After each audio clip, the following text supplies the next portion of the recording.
Hi, my name's Joe Houghton, and this is the Plus One podcast.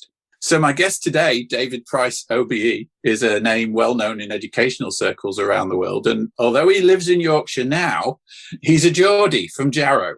So it's going to be interesting to kind of hear the accent for those of you that aren't used to the Geordie accent and stuff. He's written 3 best-selling books on education, and we'll talk about those a little bit later on. He regularly speaks and trains and facilitates for, it seems like, all kinds of different institutions all around the world. Looking at the website, David, Canada, India, Ireland, the UK. You were talking about Australia recently on LinkedIn. So welcome to the podcast, and thanks so much for sharing your time today. Thank you, Joe. What the viewers and listeners can't see is that I was 10, 15 minutes late because I was just absorbed in a piece of writing. It sounds a terrible excuse, but sorry, and apologies for being late. No problem. But I mean, isn't that just lovely that kind of you just got lost in the writing? Because I mean, I try and do a little bit of writing as well. I mean, nowhere near your standard, but I mean, I love that you just got lost in it and lost the time. That's well, it sounds very romantic, but the reality is, I find it so hard to get into writing. I'm a terrible procrastinator. So that once I get started, I just have to switch off all distractions. So, I'll be checking Twitter or doing all that kind of stuff. And it's just a killer for your concentration levels. Yeah. So and that's really interesting because, I mean, when I'm teaching kind of my students time management and focus and all the rest of it, that's what I say. I say, there is actually an off button on the phone. And you can turn Twitter off and Facebook off, and you don't have to be plugged into those feeds. So do you do that? Do you shut yourself away and just absolutely have quiet? Yeah. I mean, right now it's odd because I'm working on an accompanying kind of toolkit for the last book, The Power of Us. Right. And I've not been kind of contracted to do it, although the publishers are happy to publish it, but it isn't, because there's not a contract, there's not a deadline. So it's one of those things that I was just kind of ambling along with it. And then I thought, no, if this comes out, 3 years after the first book, it's silly. It needs to come out at least within a year. So my plan is that it'll come out in the summer, but it won't be, and I find this fascinating, and my publishers Thread are equally interested in this concept. I mean, what is a book now? This toolkit will be a collection of writings, but it'll also have QR links to videos, and there'll be as much. People will hopefully work through it. I mean, it actually doesn't work, I think, as well in text. I mean, I love having a book in my hands, but if you have to then keep scanning QR codes, it actually starts to make sense, for it to be on the screen, and then you can just go straight to the video that illustrates the point that you're talking about. But I think that's the future of publishing. It's going to just become an amalgam of media, which makes for a more richer learning experience, I think. That's really interesting that you're taking that approach, because I'm just about to release a book this month, my second book on photography, and I've taken a similar approach to that with the book. I've got a lot of links in it, web links in it, and stuff like that. I've created a Google map of where all the photos were taken, so that you can go to the Google map, click on the photo, and it'll show you the ISO and the aperture and all the rest of it, and you can kind of see whether you get the same shot and that kind of stuff. So I think this multimedia thing is where we need to go, isn't it now? Well, we've been talking about it for years, but the technology is now commonplace, and that's when you get rapid take up of innovation. Yeah. So I mean, you're right. Obviously, you've got 3 books. There was Open, The Power of Us is the new one, isn't it? And Education Forward. I technically edited that one. It was a collection of essays, so it was a collaborative effort. As will be the one that I'm currently working on. I'm working with other people on it. Right. So yes. Yeah. I read Open. After The Power of Us, actually. I read The Power of Us, and I devoured it in like 2 evenings. I just sat and read it cover to cover. I found it amazing, the stories, which we're going to come back to, I hope. but then kind of I went up onto Amazon and looked you up, and there's this other book that you wrote, Open, and I thought 2013, 8 years old. I mean, how relevant can that be now to kind of education today? But I thought, sure, I enjoyed the first one. I'll get the second one. So I did. And I thought it was absolutely still completely relevant. It's kind of the stuff you were talking about, even 8 years later. It's odd. Yeah, it's so interesting to hear you say that. Yeah, I think you're the first person I've come across who has actually read them in reverse order, because there is a sort of, in Open, I talk about the way in which learning was becoming democratized, largely through the technology, and that the next step is effectively what I talk about in The Power of Us, which is once we're sharing more than knowledge, we actually get into sharing what we make.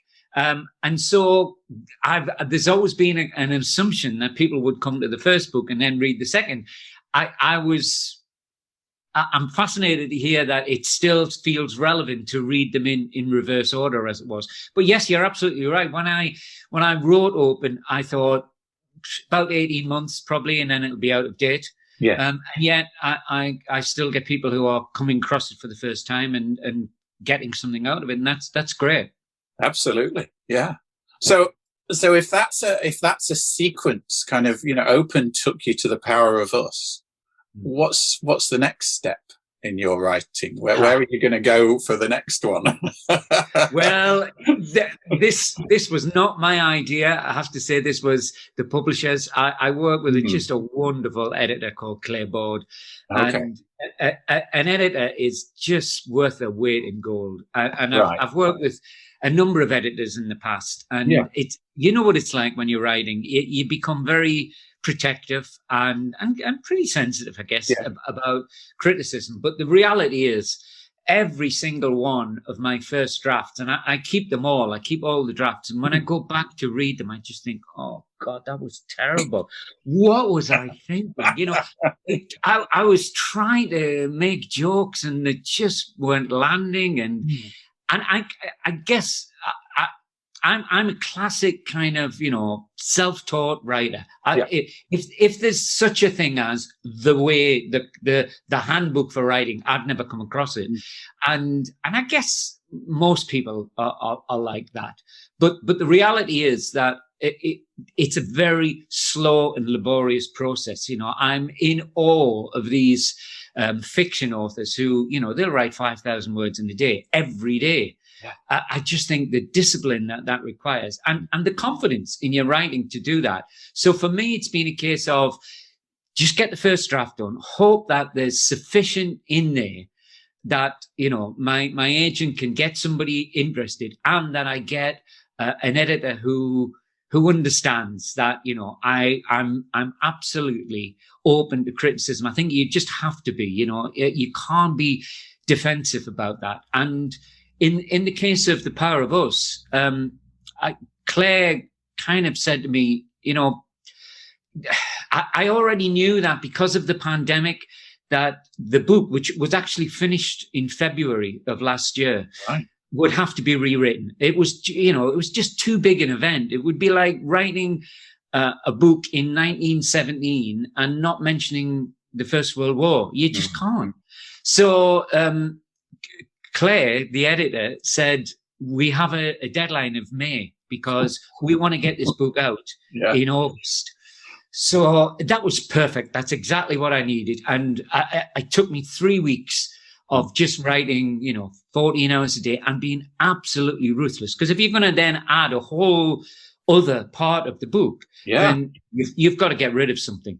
And in the event, what I got rid of was the stuff that I guess it was most personal to me, because I started the book off talking about some of the health issues, because within this community of people who are finding their own solutions are the citizen scientists. And I've got to know some of these people really well because of my own health. I've had 2 different forms of cancer. And so working through that was really, I thought, a sensible place to start. It was also very dramatic. I was in intensive care and I got sepsis, and it was all, and I thought, that'll grab the reader straight away.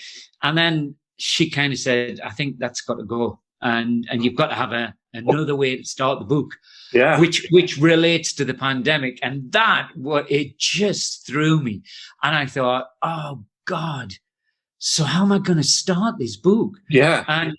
And so, once that's always the hardest part. Once you get into the flow of a book, I always feel if you get the first 10 pages and you feel like you've kind of got the right tone of voice and you've got the rhythm, it starts to write itself. And then when someone says, you really need a different start, it sort of threw me. But when I look back on it now, the start that I got, and thank God, I came across two young boys, really 17-year-olds in different parts of the world, made contact with them. They've done remarkable things in terms of COVID tracking apps, where the government, the Korean government and the American government were signally failing to do. And it just seemed to be such a powerful image to start with, that these 17-year-olds working around the clock in 3 days did what their governments failed to do in more than 3 months. And unfortunately, Claire just said, yeah, that's the start. And then it became a different book altogether. Mm. Oh, I mean, it's a writing nightmare, that, isn't it? To have your hook taken away. Absolutely. Yeah, because it sets the whole tone, doesn't it? And you're off to the races. Oh, wow. Yeah. But yeah, I mean, isn't that fascinating that you came up with that, which is so of the moment? 17-year-olds, so they're young, they're connected, they're fearless. They don't know that they can't, so they do. And I mean, that's just the whole message, isn't it? and that's sorry, because I completely lost my track. You asked me what's the next book? Yeah, what's the next bit? Yeah, and it was Claire, the editor. She said, we do want you to sign a 2-book deal. And I said, oh God, I have to write another one. And she said, yeah. She said, well, isn't it obvious that you have to write another one? I said, no. What? And she says, these amazing young people that you feature in the book, the next book has to be about them and how we create the kind of education that's going to enable them to make all of these changes, that absolutely need to happen. Mm. And that's got to start in our education system. It's no good waiting until, they've gone through university, as these two young men have done, that have started with Ryan and Avi Schiffman.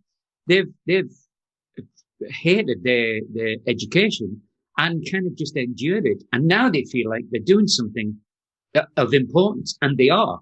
But my argument is that we shouldn't have to wait until, our education, our formal education over before we start changing the world. So yeah, that's the next book's going to be about that. Okay. Why education? I mean, if we rewind to when you were 17, were you going through school thinking, I'm going to become an educator and a writer, and this is what I want to do with my life, or did you want to be a train driver or well, first of all, Joe, when I was 17, I wasn't at school, because I left when I was 16. Right. Because the earliest time that you could leave school then. I went to a Catholic grammar school where they beat Latin into you on a daily basis. Now, I mean, seriously, our Latin teacher had this leather strap. It used to terrify me. And he literally, if you got things wrong, you would get the strap. It's a very familiar picture in Irish history, of course, the brothers. And it was like that. It was a very traditional Catholic school, and as a result I hated it, because I was always the kind of person who I was kind of autodidact anyway. At that time I was teaching myself how to become a musician, how to write songs, how to read music, although I was very poor at that. I preferred just kind of being in bands and spontaneously making music, although there is a technique. My whole open was all about how the process of informal learning works, because that's the kind of driver now, it seems to me. Why education? Because I just felt that my experience, which was when I walked out of that door, and I'll tell you a little story. When I walked out of the door of the school, I had one thing under my arm, and it was a plant holder, which I did in woodwork. I was considered not smart enough to do O-levels with GCSEs now. So the equivalent then for kids in, grammar schools was supposed to be for the brightest of the bright. And if you were like me and struggling academically, then you got shunted off into the workshop, basically. And I was terrible. I've always been useless. Ask my wife about DIY, and it's just a litany of disasters. But I managed to somehow put this thing together. And I remember I lived about 200 yards away from the school. And I remember walking home, giving this to my mother and saying, there you are. That's what my education has done for me. And she said, is that it? And I said, yeah, that's it. That's all I'm going to bring back. And I said, I'm never going back there again. I had done with education. I didn't want anything more to do with it. Fast forward 30 odd years. Yeah. And I'd just become a freelance consultant. So 2001, and dear friend and mentor, Ken Robinson, had got me a job. And it was a job in South Tyneside, a part of a team where we were looking to essentially revitalize the area that I grew up in. So it was partly about schools. Will Alsop was doing something on architecture. There was a whole team. And Ken got me this gig to review education. And because I had a background in music, I remember my father saying, why do they want music? I said, no, it's not about music, Dad. It's just about education. And he looked at me and he said, what the hell do you know about geography? I said, yeah, not a lot, actually. But I went in, and one of the schools I had to visit was my old grammar school. Oh, wonderful. Yeah, it gets worse. They'd given me an office, and I thought I was meeting the head teacher in the office. So I thought, great, I don't have to go to school. Then I realized I wasn't. I was actually supposed to be at the school. So just like you, I was late. But unlike you, I wasn't terrified at the prospect of being late in school, in trouble with the headmaster. And I remember he'd gone down to the office by now, so we'd swapped over. He was furious. I was waiting for him to come back, and I thought, oh, God, it's just like it was when I was 16. I'm sitting outside the headmaster's study, and I looked across, Joe, and there were these same bloody plant holders that they were still making 30 odd years after I left. And I thought, I don't feel so bad now. If that's the level of innovation that's going on in this school, and frankly, it hadn't really changed. Yeah. And so I just got to the point where, when you have kids and when they go through the exact same experience that you did, as reluctant as I was to work in education, it was just this gravitational pull. I just kept thinking to myself, this is wrong. It needs fixing. And I can't really fix it for my two sons. They hated school just like I did. But I thought, you've got to try and do something. It's no good just complaining about the education system. Get in there and do what you can to change it. And that's been the story of the last 40 years, I guess. And so, I mean, your career seems to be working almost on education rather than necessarily working in education. You do work in education. You're an educator, and you teach and you lecture and you facilitate and do all that stuff. But you have this other level, don't you? I mean, most people work in education and I teach project management or, business or whatever it is. You do that. I mean, you've taught music and you've taught other things, and you still do. But you also, you have this systemic, holistic view and kind of grow to move the dial, to change things. And that seems to be the difference between perhaps you and, if you like, a classic teacher who is sitting in the system, but not changing the system or trying. Well, yes. And for a long time, I was that teacher, and I didn't actually teach in high schools, but I taught pretty much everywhere else. So I started off in community education, and I loved that. I did adult education. I loved that. And I ended up in further education, not through any great desire, but effectively what happened in Manchester, which is where I was working at the time. We had this amazing, it was unique when I think about it. I worked as a community musician. What's one of them? You know, I would just work with whoever came through the door, and we'd make music. I'd get them to write their own music. I had my own studio. It was just fantastic. We had this theatre. There was a writer in residence. There was a director in residence. It was absolutely incredible. One of those life-changing experiences. And then Maggie Thatcher's poll tax meant that everywhere in the UK, councils were just hacked to pieces in terms of their budgets. Yeah. So effectively, they said, we're going to have to close that down and you're going to be made redundant. And someone said to me, well, it was my line manager, said, there's a job going as a senior lecturer in a further education college. I think you should go for it. And I was so naive, Joe. I said to him, what's a lecturer?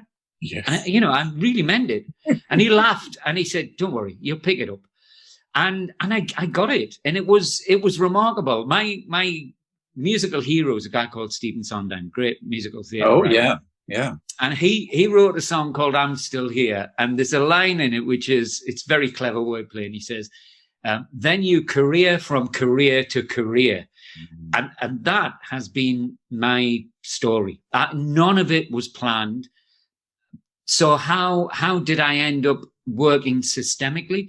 It was because I got this job as a senior lecturer. So I started having to manage people.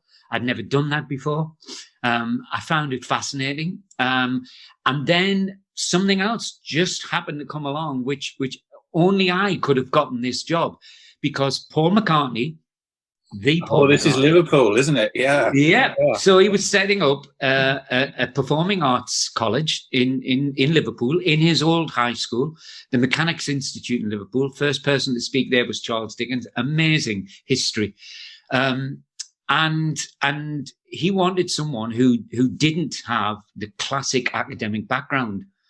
And suddenly all those years of playing in working men's clubs and, playing piano and down in County Clare, I thought, it had a purpose, because he said to me, I see you've actually been a musician. I said, yeah. And we hit it off and I got the job. So again, I didn't plan for any of that to happen. And I was very happy there for a while. And then I just realized, I'm not an institutional kind of guy. But by then, I was in a position of relative seniority, and I was effectively the dean of this college. I had 100 brilliant, creative, academic people to manage. They were an absolute nightmare to manage. I used to start meetings by saying, okay, let's just get one thing clear here. We're not curing cancer, okay? We're getting kids up on stage so they can show off. That's basically what we do. So let's not treat it as though our lives depend upon it. Total waste of time. Within 2 minutes, people will be, vehemently arguing with one another. And I loved them. They were just so creative. But I also knew that, we were in this little hermetically sealed bubble. As great as the performing arts are and were, and as important as they were to a city like Liverpool, what was even more important was that, hundreds of thousands of young people were coming out without an education that was going to serve them well. And so I started thinking, I need to try and do something which is about innovation. I didn't think of it as innovation at the time, but it just so happened that one of the main contracts that I got, and again, I just fell into it, was with the Paul Hamlin Foundation, who wanted to bring a sense of innovation to music education. That was a project called Musical Futures, and it did astonishingly well. It's still around the world. Without boasting, because I was no longer associated with it. I handed it on to this brilliant woman called Abigail Damori, who built it into this global movement for informal music making in school. And it's been, it was so successful that essentially the foundation then said to me, is this just about music? And I said, no, it's not about music. It's about how we learn. And they said, well, let's do another project. And so we did something called Learning Futures, which was about how to bring innovation in order to enhance student engagement. That was my big thing, and always has been.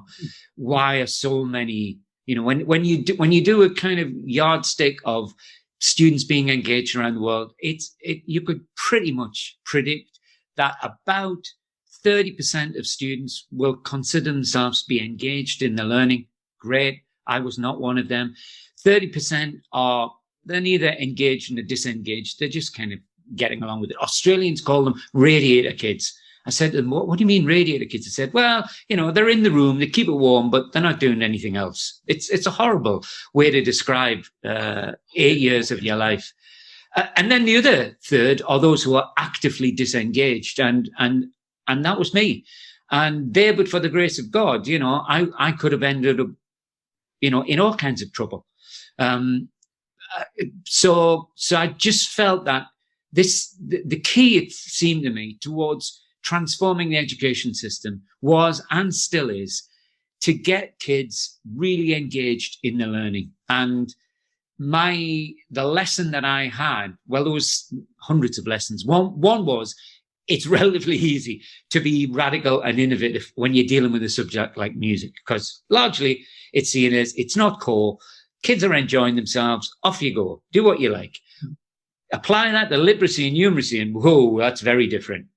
So once you start encouraging schools to be much more radical about core subjects, then you come up against the system. You come up against the high stakes accountability. Schools that say, I'd love to do what you're talking about, but we can't because we've got Ofsted crawling all over us. We could get closed down. So I realized, that you can't just, because at that point I was working with a group of people called the Innovation Unit in London. They were formerly part of government, but then became independent. And their thing was to change the education system. And so all I was doing for a while was working kind of strategically top down, as it were. Yes. And it's a frustrating experience, put it that way. You can write your pamphlets, you can take people to great examples of learning and go, see, it's possible, you could do this. But at the end of the day, you're not in their shoes. Ultimately, you're going to write the report and then you just hope that some of it sticks. And it's been wonderful to see, even in that difficult project, which is called Learning Futures, that some great things happened as a result of it. The ripples just kind of go out. But about 8 years ago, I thought, this is going to drive me nuts.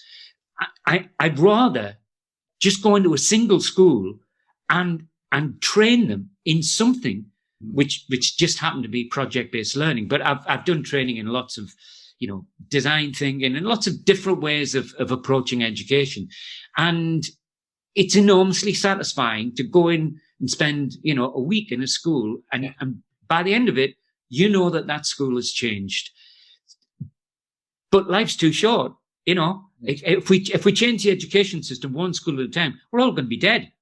So in my own way of kind of living with this is to work both ends at the same time. And it so happens now that in the UK, the idea of radical innovation in education, it's just laughable, because we've got such a conservative government. So I do it through books, and I hope to influence leaders through books that will bring change. But I also continue to go in, which is how I come to meet you, and to work with educators on really practical, getting your hands dirty, learning by doing. And I find that enormously satisfying and a lot less lonely than sitting in a room writing. Well, indeed. Because there is that, isn't there? I mean, it's one thing to write books and be influencing from the top down. It's quite another thing to be in a classroom with people who are either learners or educators who want to teach better. And I mean, that, as you said, that's where we met with the Innovation Academy at UCD. How did you get roped into that? I forget now. I think Susie Jarvis, who set the academy up. she'd read open and she liked it and thought, yeah, we'll get this guy. I didn't really know. I mean, the thing I loved about the Innovation Academy was it challenged everything. Sorry, I'm just looking out the window. We have these red kites here. Do you know the bird, the red kites? The hawks, yeah. Beautiful. Aeronautical. There's one, it hasn't flapped its wings. I'm fascinated. It's gone like half a mile and it hasn't yet flapped its wings. Sorry. So Susie said, yeah, come over and we'll do a fireside chat. And I thought, I am anally over-prepared. I over-prep everything. So this just felt really scary. And I just thought, what are you going to talk about? Oh, we'll think of something. Yeah. And it was fantastic. I absolutely loved it. And I loved being confronted about that level of over prepping that I do. Now, as it's gone on, I think I've had some influence in helping some of those approaches become a little bit more codified. And that's been great. We've found a kind of meeting in the middle, which has been terrific. But I love the program. I love the enthusiasm that these educators bring, because they're in the system, you know, they're having to do the day job. And especially over the past couple of years, that's been really hard for educators everywhere. And I just have to tone it down, you know, because it's easy for me to say, you know, you're working in the system's all wrong. You need to change this. They're just like, you know, are we socially distancing the kids? Is it safe to? I mean, it's a nightmare. So, and of course, it's been the same for me. You know, I've gone from being in a room with people to this. You know, doing webinars and. Okay, you know, I mean, everybody's adapted and it's been great. And you know, I had to, like everybody else, had to effectively turn the office into a TV studio and do all that. But it's not the same. And there is a school, a private independent school down south in near Brighton. And they wanted me to come in. I've done some work with them before around innovation. And they wanted me to come in a year ago. And then I said, well, I can't, can I? And they said, no. I said, well, we can do it on a webinar. No, we don't want that. We'll fix up another date in 6 months. And God love them. The date just kept being pushed back. Yeah. But I'm supposed to be going in there at the end of August and I can't wait. I would crawl over broken glass to be in a room now with educators. It's so good. It's crazy, isn't it? Yeah. I mean, in September last year, I got to see my students at Smurfit, the new master's intake, for one day. I did one intake session with them, and they were all in this huge lecture theatre, 6 feet apart from each other, wearing masks and stuff like that. And we did a 2-hour session, split with a kind of 20-minute break in the middle because we couldn't be in the same room for more than an hour. And that's the only time I've seen my students this whole year. And I'm going in tomorrow because the lockdown has just been released in Ireland so that we can at least now travel more than 5 kilometers. And I'm going in tomorrow to do headshots for them because, you know, I do photography as well. And I always do headshots for all my students. And I've been saying to them all year, like, I you know, I've not even been able to see you. So we're going to meet up on the front lawn of the college and do headshots. Brilliant. But I'm so looking forward to it. Yeah. You know, but that'll probably be the longest car journey I've done in 6 months. Wow. And it's like 20 minutes to college. You know, it's been round the corner to Lidl and back has been the limit of it recently, hasn't it? So it's just the distance, the separation has been very difficult, hasn't it? It's well, and the disruption, you know, and it's me and my wife do the project-based learning training together, and you know, the rhythm of our year has always been the first 3 months we're in Australia, and we've always, you know, we build up a network of schools that we work with, and they're fantastic, you know, and you effectively send out an email and say, we're coming over, shall we work with you? And we've got like 8-12 weeks of work, and we love it. And of course, that's not happened now for two years. And it's kind of, you know, the whole rhythm of your year has been disrupted. And so what, you know, I never got sick. I'm now fully vaccinated. So I count myself lucky. People are far worse off than I am. And, at my age, I'm kind of at the tail end of the career. I look at young people now who are, disproportionately suffering as a result of the kind of economic fallout of the coronavirus. And it's going to be really hard for them, which, brings us back to they've got to have skills that have currency. And right now, our education systems are still not providing them with those skills. And teachers know it, principals and head teachers know it, but their hands are tied. I sometimes think that there's a bit of Stockholm syndrome at work. They feel like they can't do things when they actually have a lot more power and autonomy than they think they have. But, if you spend 25 years being, hit around the head, when it stops, you're going to kind of go, is it okay? Yeah, can I move? Yeah. And I feel like that's where schools are at now. And the pandemic's been really interesting, I think, because I see, not just in this country, I've seen this now in several countries around the world, is that it's kind of emboldened school leaders a bit more. That they say, no, we're not going to, drill and kill our kids to catch up on lost learning. The language of it, I just find reprehensible that we talk about lost learning. And a lot of them are just saying, we're going to look after these kids first. We're going to make sure that they're okay, because they've had a hell of a time. And I don't care what you're saying. I'm not going to put them through tests when they all come back, So I do think that it has emboldened them. Whether we get the change, at the start of the pandemic, I took part in so many webinars around, let's not go back to normal when this is all over. And as time's gone on, I kind of fear that we probably will, and some of that's exhaustion. Some of that's just a desire to have the old life back. And it frustrates me, I'll be honest, because I just think this is a once in a lifetime opportunity for real change. And there will be changes. Obviously, we'll have to rethink how we design schools. I think the idea of blended learning, the argument's won now. We've seen that it works. It's not great, but blending is okay.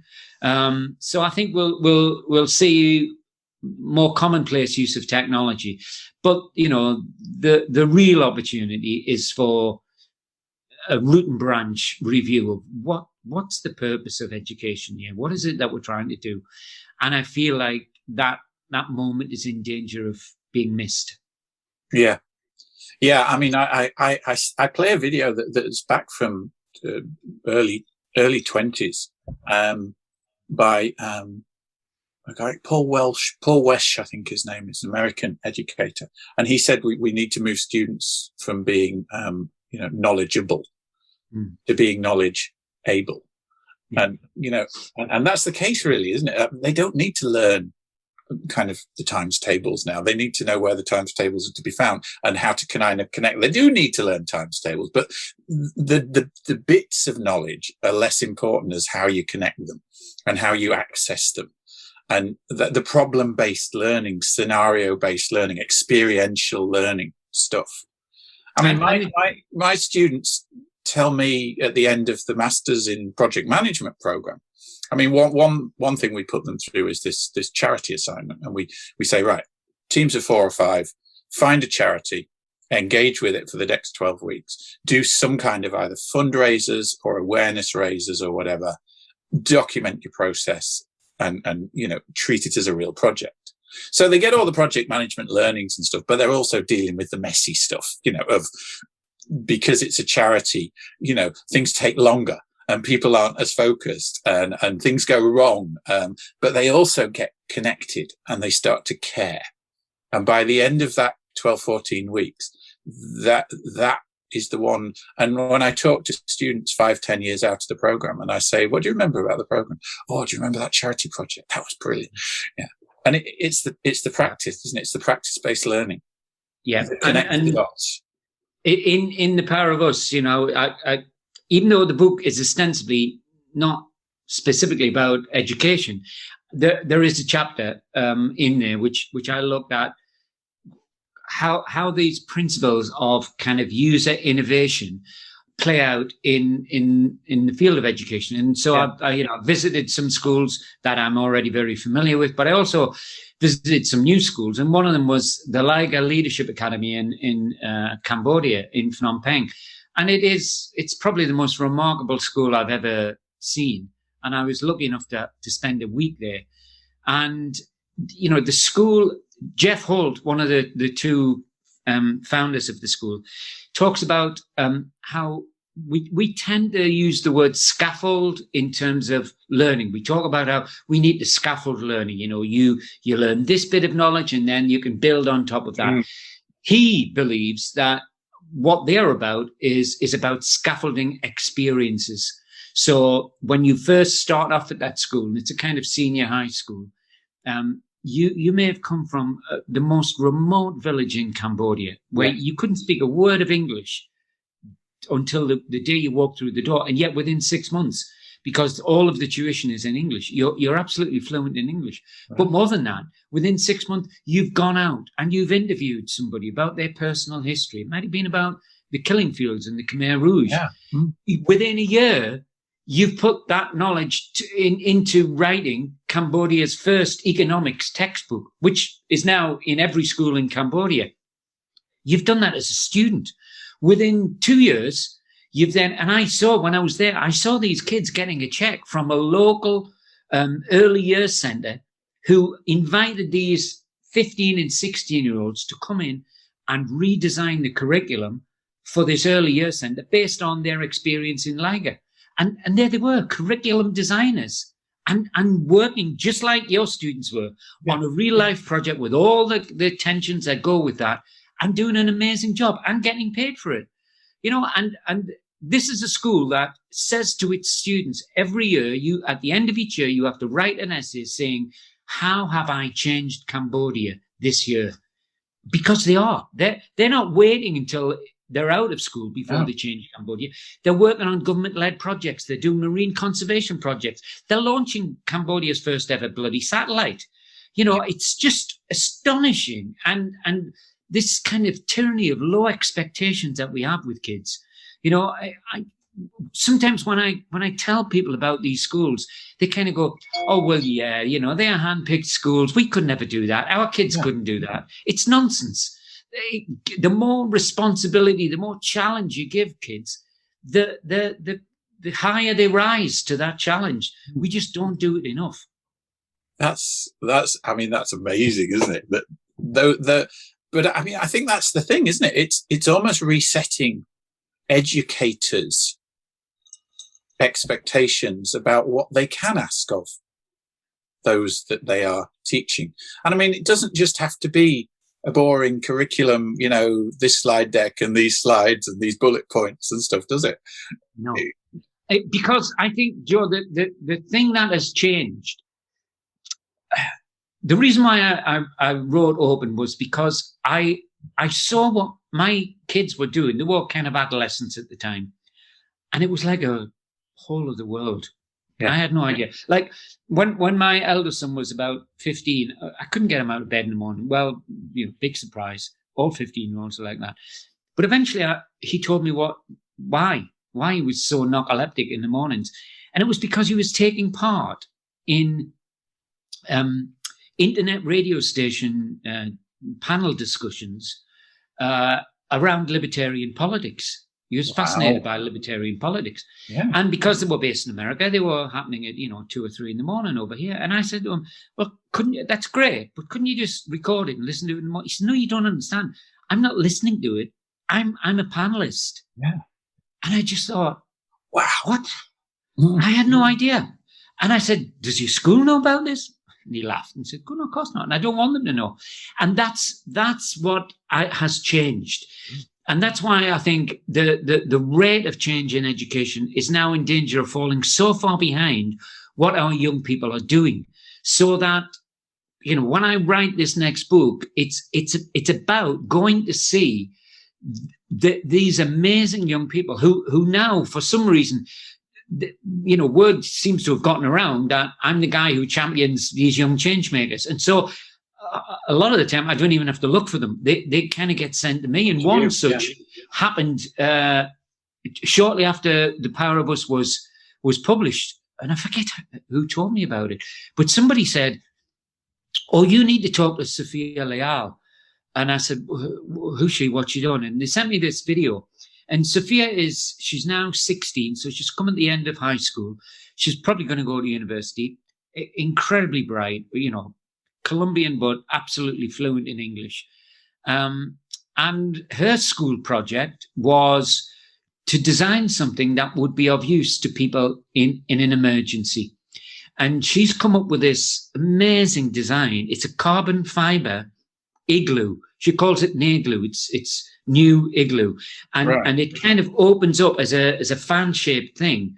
So if the weather's okay, you can peel the roof back and you can house a family. And it's extremely lightweight. It's extremely portable. It's cheap to manufacture. And it's perfect, of course, for earthquakes or, natural disasters.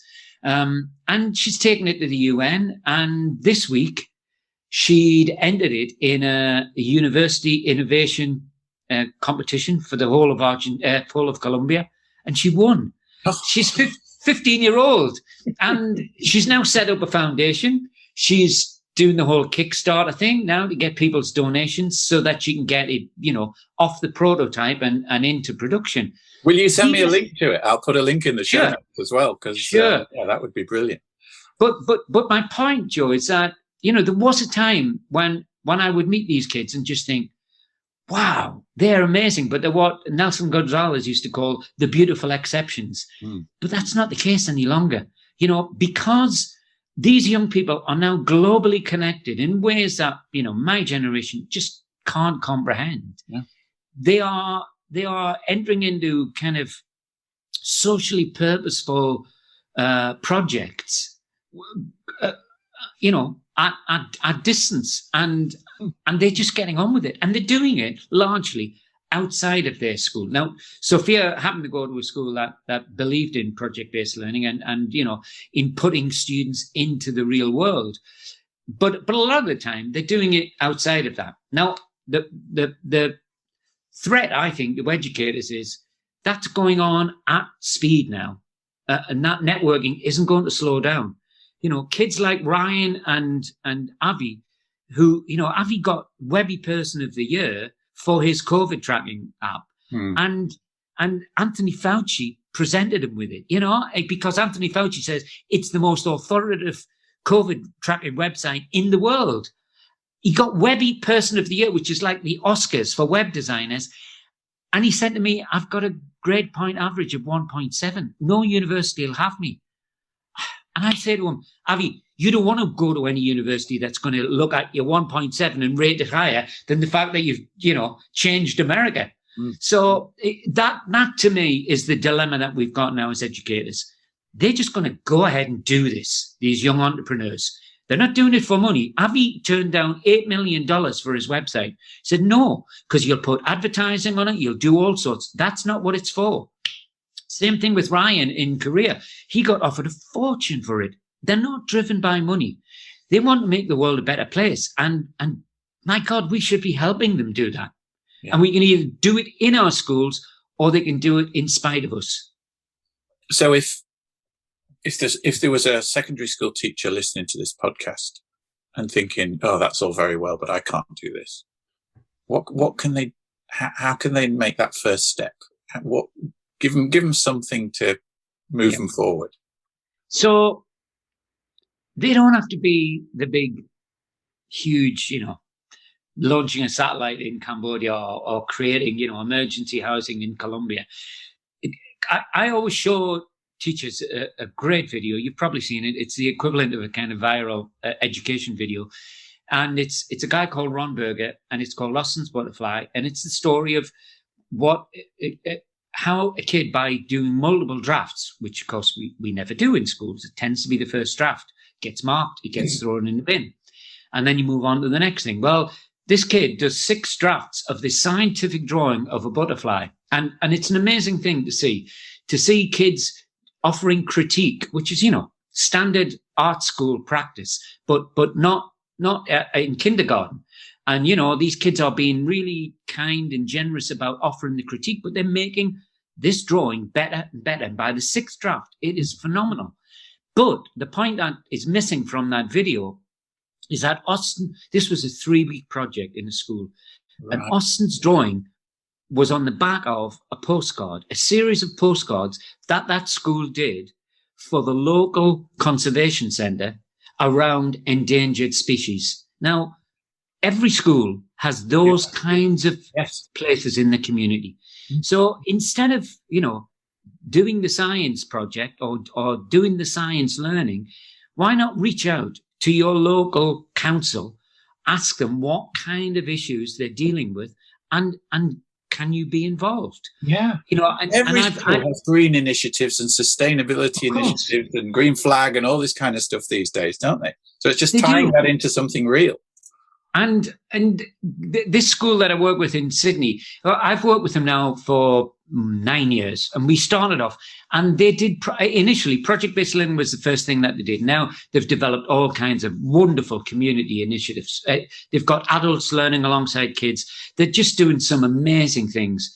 But last year they did a project which was fantastic, and it was about an endangered species. It was about this dragonfly, which is only found in this area of Sydney, and it's a fairly run-down area of Sydney, probably the only deprived area in the area, and it's full of migrant families. It's a very rich, ethnically diverse place. Anyway, they decided that they wanted to do something, and they reached out to their local council, who, it just so happened, had somebody, and that was his thing. His thing was looking after this dragonfly. And they rang him up and they said, we want to do a project around this dragonfly and raising people's awareness of it. Would you come in and talk? He said, yes, absolutely. Couldn't wait to get out of the office. These people, if you ask them, they'll come. They'll come. But what do? We tend to get, the token visit from the local bobby, or the guard, and they come and, it's not built into any kind of initiative or project. And that's the extent of the kind of adult world connections. Seymour Saracen, great American educator and writer, he once said, the best way to prepare our kids for the world beyond school is to put them in the world beyond school as soon as possible and as often as possible.